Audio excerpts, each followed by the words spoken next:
Hello, my name is Kenneth Himmler Sr., and today you're going to learn how many times a year you can take money out of your qualified plan to pay for school.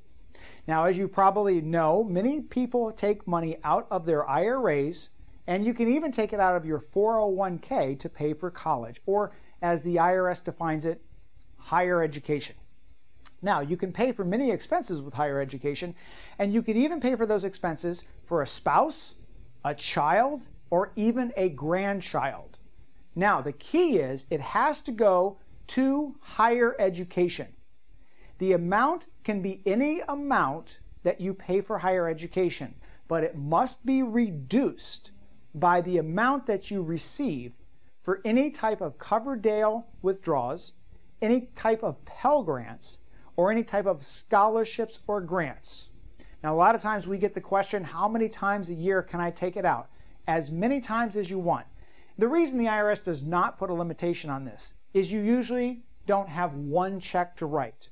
If you're a grandfather paying for a grandchild's education, you might write one check for education the first semester, another check the second semester. You might write it for books, you might write it for room and board. There might be many checks that you write throughout the year.